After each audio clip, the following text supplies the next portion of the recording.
राजस्थान विधानसभा चुनाव में मिली हार से उभर रही कांग्रेस पार्टी के लिए सीटों पर उम्मीदवारों का ऐलान करना अभी भी चुनौती बना हुआ है। एक तरफ राजस्थान में कांग्रेस बीजेपी को घेरने की कोशिश कर रही है तो दूसरी तरफ अपने ही नेताओं की नाराजगी भी झेलनी पड़ रही है। जैसे जैसे प्रत्याशियों के नामों का ऐलान हो रहा है, विरोध करने वाले नेताओं की फौज भी तैयार हो रही है। अब कांग्रेस ने जयपुर सीट पर अपना लोकसभा प्रत्याशी बदल दिया है। पार्टी ने सुनील शर्मा की जगह पूर्व मंत्री प्रताप सिंह खाचरियावास को टिकट दिया है। दरअसल सुनील शर्मा के नाम की घोषणा होते ही पार्टी के भीतर ही खींचतान शुरू हो गई थी और यहां तक कि शशि थरूर ने भी इस फैसले पर सवाल उठाया था। कांग्रेस ने रविवार को जयपुर का प्रत्याशी बदलते हुए कहा था कि नफरत से जिनका नाता है उसका कांग्रेस से कोई रिश्ता नहीं हो सकता। जी, और सुनील शर्मा का नाम क्योंकि जयपुर डायलॉग से जुड़ा पाया गया और उसके बाद भी उन पर सवाल उठ रहे थे। सही जी, चलिए पहले बयान सुन लेते हैं। पूरे राजस्थान में जहां भी पार्टी मुझे कहेगी वहां जाके कैंपेन करूंगा, जहां भी पार्टी कहेगी कैंपेन करूंगा, कांग्रेस के लिए काम करूंगा और कांग्रेस के उस दर्शन के लिए काम करूंगा। देखिए, यहाँ समस्या एक है कि कुछ लोग गांधी और नेहरू की कांग्रेस की बात कर रहे हैं और कुछ लोग कांग्रेस को पेरियार के रास्ते पे ले जाना चाहते हैं। मैं कांग्रेस को गांधी और नेहरू के रास्ते पे लाने का अपनी तरफ से, मैं हो सकता है मेरा प्रयास एक बहुत छोटा प्रयास हो, आपको लगे एक चिड़िया की चोंच का पानी, मगर याद रखिए जब इतिहास लिखा जाएगा तो ये लिखा जाएगा कि चिड़िया ने तो कम से कम पानी डाला था। लोगों को लगेगा कम से कम सुनील शर्मा तो कांग्रेस को गांधी और नेहरू के रास्ते पे लाने की भरसक प्रयास कर रहा था। मैं इसके लिए काम कर। तो फिर सुनील शर्मा का ये टिकट कटा और इससे पहले भी जो है ये सवाल उठ रहे थे। खाचरियावास ह्यूमिलिटी के साथ उन्होंने कहा, आमतौर से इतनी ह्यूमिलिटी दिखाते नहीं है जब टिकट कटता है लोग, लेकिन वो बहुत ह्यूमिलिटी दिखा रहे थे। सही जवाब। यहाँ पर बात हम राजस्थान की भी करेंगे लेकिन महाराष्ट्र की बात हो रही थी और अजीत जी ने एक पॉइंट उठाया कि सहानुभूति जो है वो उद्धव ठाकरे को अभी लग रहा है कि उनके साथ है, पार्टी उनके साथ है।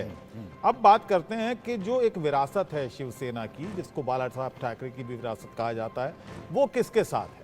क्योंकि बीजेपी कहती है क्योंकि हिंदुत्व को का दामन छोड़ा लिहाजा अब वो लहर नहीं है उद्धव ठाकरे के साथ महाराष्ट्र में। लेकिन बहुत एक बड़ा तबका है जानकारों का जो कहता है कि आज भी उद्धव ठाकरे के साथ है मराठा जो अस्मिता है और जो बाला साहब ठाकरे की जो विरासत है वो भी उद्धव ठाकरे के साथ है। जी अबुल भाई, देखिए मैं जब महाराष्ट्र में अभी 4 महीने पहले के आसपास था तो वहाँ से अकोला, नांदेड़, उसके बाद यवतमाल और नागपुर 3 डिस्ट्रिक्ट के अंदर मैं गया और लोगों से कुछ बातचीत भी करी।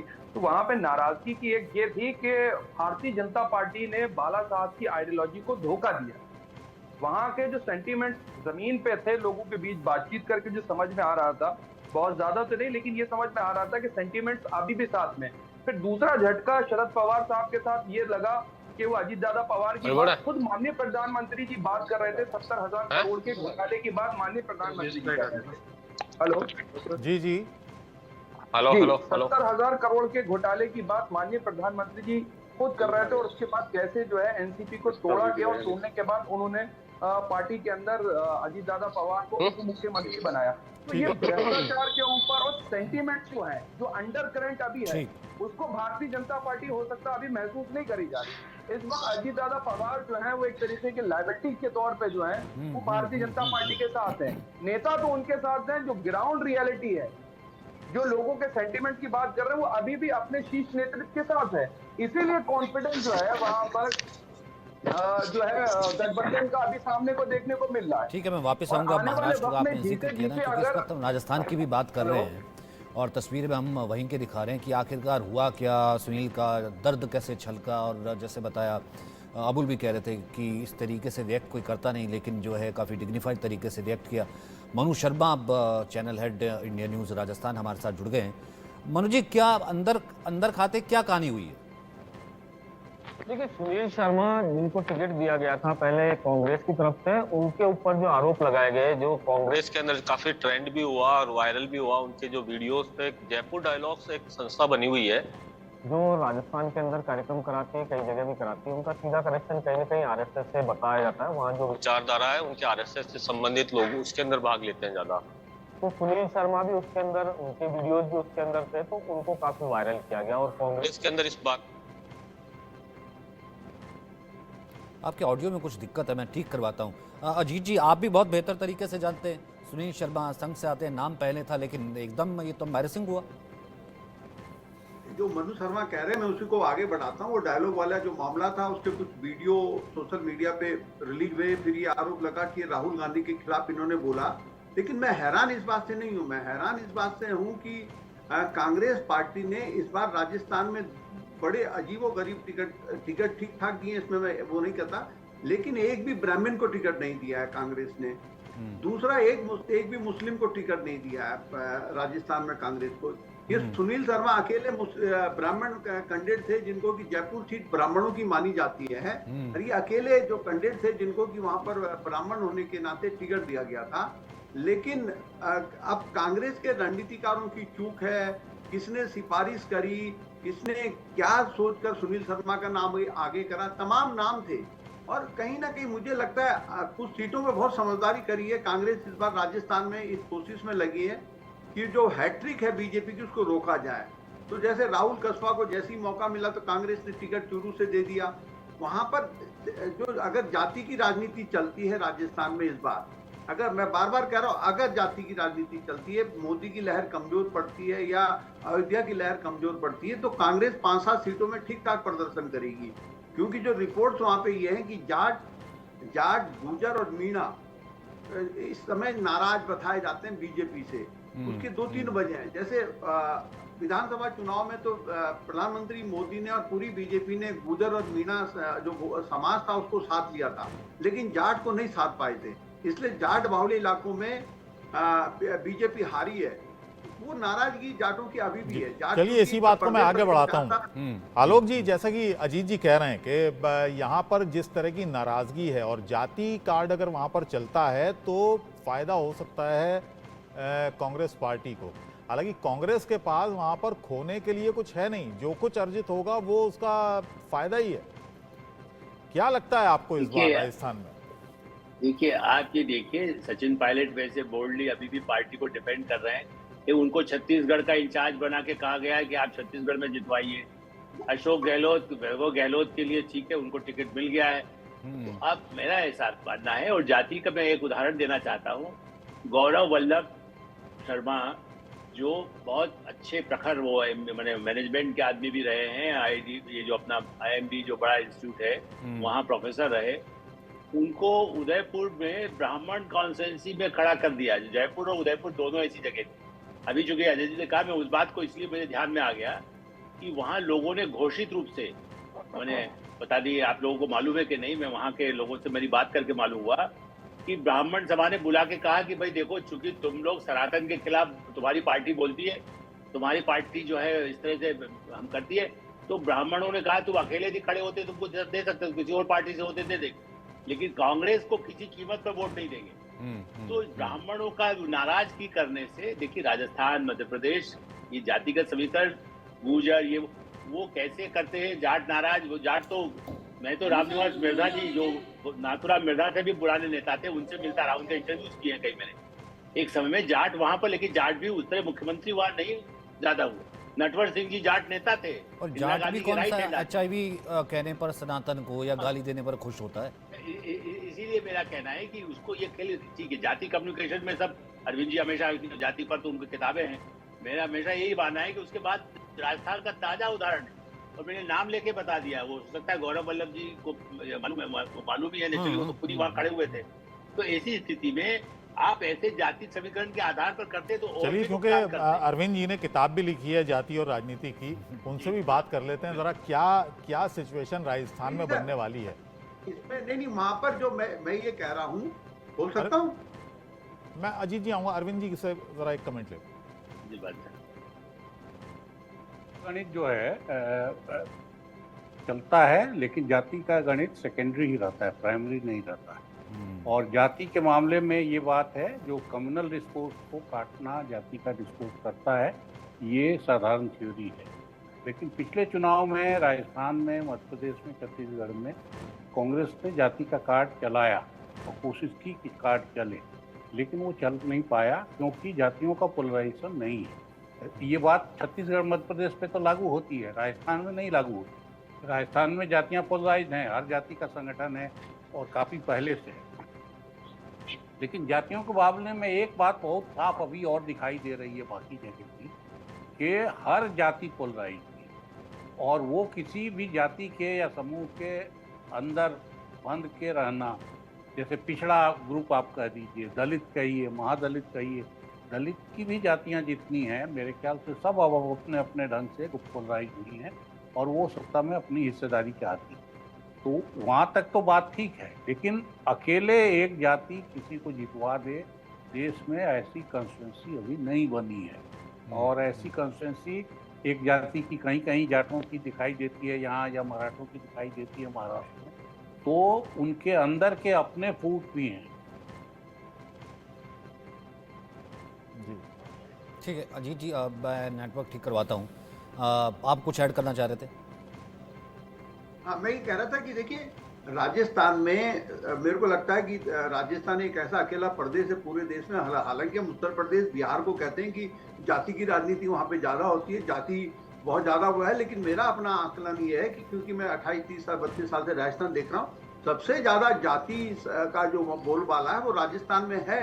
और अगर देखें, अगर आज हम लोग पत्रकार होने के नाते अगर विश्लेषण कर रहे हैं कि नागौर की सीट बीजेपी हार सकती है, वो केवल इसलिए हम कह रहे हैं वहां पे क्योंकि वहां पर जाटों का जो ध्रुवीकरण है, एक हनुमान बेनीवाल जो नेता है, एक लोकल पार्टी उन्होंने बनाई है, वो कैंडिडेट हैं। ज्योति मिर्धा उनके खिलाफ कैंडिडेट हैं। पिछली बार वो बीजेपी के साथ मिलकर चुनाव लड़ा था हनुमान बेनीवाल ने, इस बार वो कांग्रेस के साथ मिलकर इंडी गठबंधन के कैंडिडेट हैं। तो नागौर सीट को हम ये मान रहे हैं कि भाई जाट अगर नाराज हैं तो हनुमान बेनीवाल जीत जाएगा। राहुल कसवा को लेकर हम इसलिए कांग्रेस का वहां पे पलड़ा भारी मान रहे हैं कि वो जाट, क्योंकि जो विधानसभा का चुनाव हुआ था जिसमें राजेंद्र राठौर चुनाव हारे थे, तो राजेंद्र राठौर के चुनाव हारने के पीछे कहा जाता है कि जाटों ने एकजुट होकर राजेंद्र राठौर के खिलाफ वोट किया। उसमें बीजेपी के जाट नेता भी शामिल थे। तो उसका जो आरोपी बनाया गया, राहुल कसवा को बनाया गया कि राहुल कसवा ने विधानसभा का चुनाव हरवाने में जाटों का वोट राजेंद्र राठौर को नहीं पड़ने दिया। तो वहां पर जो स्थिति है अभी हाल फिलहाल कि अगर 2, 4, 5 सीटें, पहली बार कांग्रेस एक कोशिश कर रही है कि 25 की 25 सीटें बीजेपी न जीत पाए, क्योंकि पिछले 2 बार से 25 की 25 सीटें बीजेपी जीत रही है। वो एक हिंदुत्व की लहर में जीती है। गौरव वल्लभ वाली सीट या फिर अगर वो सुनील शर्मा की लहर है तब तो 25 की 25 सीटें जीतेगी वो। लेकिन अगर विधानसभा वाली जाति की थोड़ी बहुत, जाति की आपने बात की है, जाति पर एक सही जवाब भी हमारे साथ जुड़ेंगे। सही जवाब, जाति की बात हो रही है और जो हिंदुत्व की लहर है उसकी बात हो रही है। पिछले 2 चुनाव में राजस्थान में हमने देखा कि हिंदुत्व की लहर, मोदी लहर पर राजस्थान सवार था। 25 की 25 सीटें भारतीय जनता पार्टी के खाते में गई। इस बार क्या जाति का मामला कुछ चलेगा? जाति कोई मुद्दा रहेगी राजस्थान की अगर बात करें?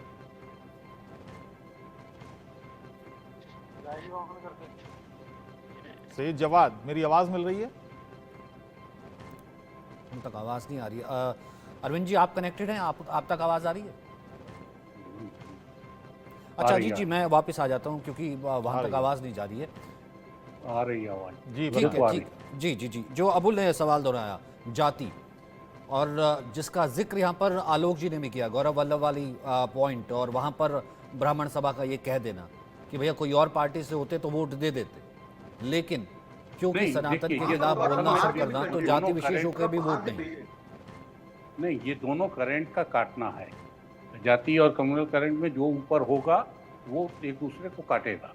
तो इसमें कोई बहुत हैरानी नहीं है। अगर मोदी कार्ड बहुत मजबूती से चल रहा है तो बाकी चीजें नीचे हो जाएंगी। मैं जो सेकेंडरी कह रहा था जाति को, वो इस मायने में कि हर चुनाव में लगभग 50% जो हैं MLA वो हार जाते हैं। इसका मतलब कि जाति भी वही रहती है, रिसोर्सेज और बढ़ जाते हैं, बढ़ जाते हैं, लेकिन चुनाव अगर कोई हार जा रहा है इसका मतलब कि जनता परफॉर्मेंस ढूंढती है।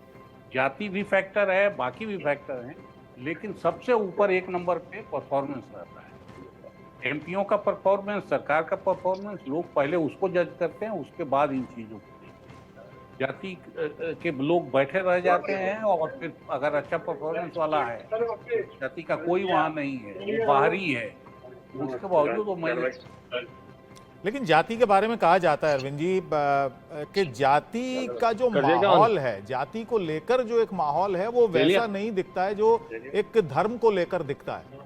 धर्म को लेकर जलसे जुलूस भी होते हैं, लेकिन जाति का जो पूरा मामला है वो दिखता है दरअसल चुनाव के वक्त। आलोक जी, आप क्या मानते हैं? जी बिल्कुल, आपने ठीक कहा। कई जगह ब्राह्मण सभा, राजपूत सभा, आप जानते कितनी सेना, वो सब इस तरह के जो संगठन हैं वो अपने जाति में अपना प्रभाव बढ़ाने के लिए और उनके कुछ अपने ऐसे। लेकिन मैं फिर से आपसे कहूंगा कि बीजेपी आरएसएस तो एजेंडा ये बना रही है ना, उसको आप कम्युनल, अरविंद जी की भाषा में कम्युनल कहें। मेरा कहना है वो तो आज भी अमित शाह जी ने ये भी बोला कि पाकिस्तान ऑक्युपाइड कश्मीर में जो मुस्लिम भी हैं वो हमारे भारतीय भाई हैं। वो ये चाहते हैं कि ये हिंदुत्व के मुद्दे पर यदि आइडियोलॉजिकल बात यदि करें, मैं इसीलिए कम्युनल मुद्दे या कम्युनल लोग जो करते हैं उन पर मैं नहीं जा रहा हूँ, लेकिन जाति के मुद्दे को तोड़ने के लिए, और क्या अर्जुन मेघवाल दलित यदि हैं या गुजर कौन है, वो बीजेपी भी उस तरह जातियों का ध्यान रख रही है, कांग्रेस रख रही है। लेकिन कांग्रेस का एक अलग तरह का एक पूरा कंसेप्ट था उस मुकाबले में। इसलिए हम इस बहस को ये कह रहे हैं कि कुछ सीटें, जैसा अभी बिल्कुल ठीक कह रहे हैं अजीत जी, कि जहां उनका प्रभाव है, अनुराग प्रसाद बेनीवाल या इस तरह के जो लोग हैं, उनका लाभ मिलेगा कांग्रेस को। गहलोत, वैभव गहलोत को इस बार शायद वो ज्यादा ताकत लगा करके जिताने में सफल होने की कोशिश कर सकते हैं, क्योंकि वैभव गहलोत का इसके बाद तो भविष्य खत्म हो जाएगा। अशोक गहलोत यदि पीछे हट रहे हैं और उसके बाद वैभव गहलोत को यदि वो भी इस बार भी चुनाव हार जाते हैं तो उनका भविष्य कैसे? दो बार चुनाव लोकसभा का हार जाएंगे, उनको तो राज्य में मौका नहीं मिला है। ऐसी स्थिति में ये सही है, कांग्रेस और उनके जो बड़े नेता हैं वो अस्तित्व की लड़ाई लड़ रहे हैं। जाति का समीकरण बैकवर्ड, अशोक गहलोत तो बैकवर्ड थे, कहाँ बैकवर्ड क्यों नहीं वोट मिला उनको?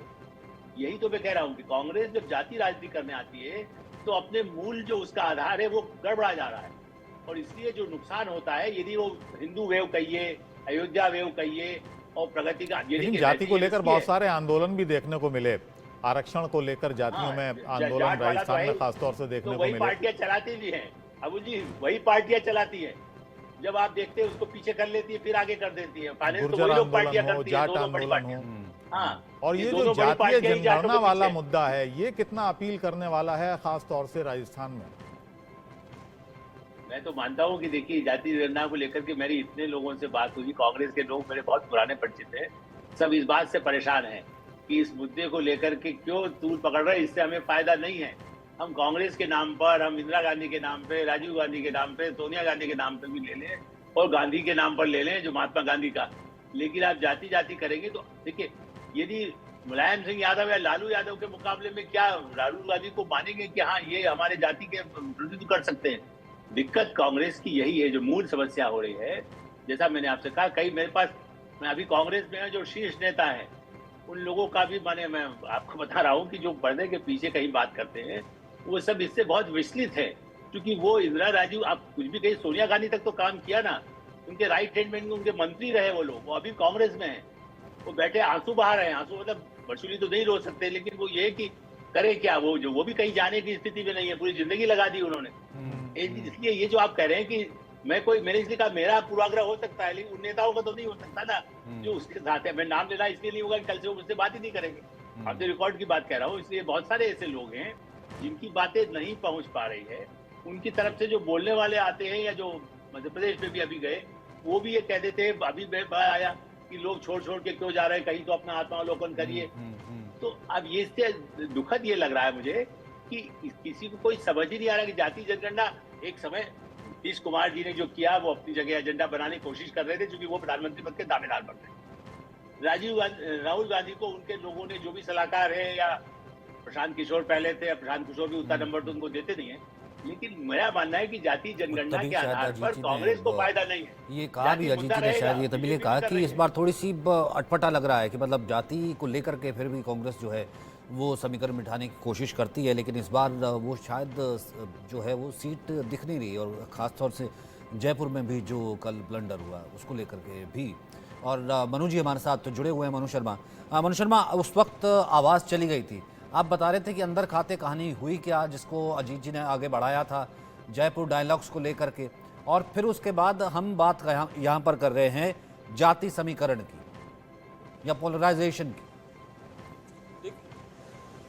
देखिए सुनील शर्मा जो हैं सीधे तौर पर पहले कांग्रेस से जुड़े हुए हैं, कांग्रेस के यहाँ पर प्रवक्ता भी रहे हुए हैं और कांग्रेस के अंदर काफ़ी काम भी किया उन्होंने संगठन के अंदर। उनके जो फादर थे पुरुषोत्तम, उन्होंने भी काम किया था। लेकिन जब उनकी टिकट फाइनल हो गई तो उसके बाद में एक जो सोशल मीडिया पे कैंपेन चला जिसके अंदर ये सीधे तौर पर आरोप उन्होंने शशि थरूर पर लगाए और उनके ग्रुप पे लगाए कि ये सब कुछ पैसा लेकर के उनके खिलाफ में एक षड्यंत्र रचा गया, जिसके अंदर जयपुर डायलॉग्स जो एक संस्था है जिसके अंदर आरएसएस से जुड़े हुए लोग और आरएसएस के जो विचारधारा वाले लोग हैं वो इस कार्यक्रम में भाग लेते हैं। तो उसके अंदर सुनील शर्मा के भी वीडियोस थे, उनको काफ़ी वायरल किया गया, जिसके चलते उन पर दबाव डाला गया और टिकट उनसे वापस विड्रॉ कराई गई और नया कैंडिडेट प्रताप सिंह उतारा गया। लेकिन उसके अंदर उनका ये आरोप है कि शशि थरूर जो जयपुर डायलॉग्स के कार्यक्रम में आने वाले थे, उन्होंने खुद 5 सितारा होटल का उन्होंने वहाँ पर उनसे जो मांगा गया था उसके प्रूफ उन्होंने दिखाए। दूसरी बात उन्होंने जो दिखाई कि एयरप्लेन का टिकट उन्होंने मांगा था कि वो जयपुर पहुँच सकते हैं। उनकी इस संस्था जो जयपुर डायलॉग्स है उसके संजय दीक्षित जो हैं वो इसके सेक्रेटरी रहे हुए हैं। यानी जो आरसीए के अंदर जो सेक्रेटरी थे संजय दीक्षित, वो सरकार के अंदर पहले काफ़ी प्रभावशाली थे। जब कांग्रेस की सरकार थी तो सुनील शर्मा उनसे जुड़े हुए थे।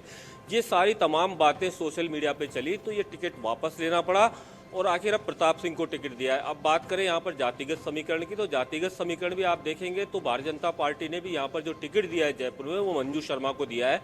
काफ़ी प्रभावशाली नेता रहे हैं उनके पिता भंवरलाल शर्मा, जो भारतीय जनता पार्टी के प्रदेशाध्यक्ष रहे हैं। भैरव सिंह शेखावत के साथ उन्होंने काम किया था, उनकी बेटी को टिकट दिया है। इसके लिए आरएसएस खुद लॉबिंग कर रही थी और मंजू शर्मा का टिकट फाइनल हुआ। दूसरी ओर भी ब्राह्मण को टिकट दिया गया था, लेकिन जब ऐन वक्त पर उनका टिकट कट गया है तो ऐसी स्थिति के अंदर जो ब्राह्मण नेता हैं कांग्रेस के, उन्होंने भी लॉबिंग शुरू करी और दबाव डालने की कोशिश करी है कि यहाँ पर राजस्थान के अंदर एक भी ब्राह्मण व्यक्ति को टिकट नहीं दिया गया। इसको काफ़ी बड़ा एक मुद्दा बनाया जा रहा है और कांग्रेस के ऊपर दबाव भी डाला जा रहा है इस बात को लेकर। लेकिन पहले फेज के जो आज जो नामांकन होने थे वो काम पूरा हो चुका है। यहाँ से जिसको कैंडिडेट बनाया गया था प्रताप सिंह खाचरियावास, उन्होंने आज अपना नामांकन भी दाखिल कर दिया है। जी चलिए, बहुत बहुत शुक्रिया अनुज शर्मा। सचिन जी एक लाइन जोड़ दूं। जी सर। मैं ये कह रहा था कि जयपुर डायलॉग इसलिए मुझे हंसी आ रही, शेखर गुप्ता और मैं दोनों भी इस कार्यक्रम में जा चुके हैं। ये कहना कि कोई आरएसएस से मतलब है, संजय दीक्षित एक बड़े प्रशासकीय अधिकारी और आप यदि उनके वीडियो देखेंगे कई चीजों में वो बड़ी तीखी आलोचना सरकार, भाजपा सरकार, मोदी सरकार की भी कर रहे हैं। तो ये पागलपन जैसे कह सकते हैं फीडबैक है। मतलब मैं नहीं, शेखर गुप्ता को तो आप आरएसएस का नहीं कहेंगे ना, आप यदि हमें भी कह देता। और मैं भी पहले गया हूँ जब कांग्रेस की सरकार रही, ऐसा नहीं कि मैं सरकार आई तो मैं चला गया हूँ। तो मतलब वहां पर कई तरह के विचार के लोग आते हैं। दीनदयाल संस्थान में कई इसके अलावा भी लिटरेचर फेस्टिवल होता है, वहाँ पर भी तमाम तरीके के हमने देखा है कि लेफ्ट लॉबी भी कहा जाता है कि चलती है, दूसरी चीज़ें भी होती है। और खैर वो ऐसा नहीं है कि वो सिर्फ एक जगह से काम करती है। वक्त इतना ही है। बहुत बहुत शुक्रिया आप सभी का मेरे साथ जुड़ने के लिए, बहुत बहुत शुक्रिया।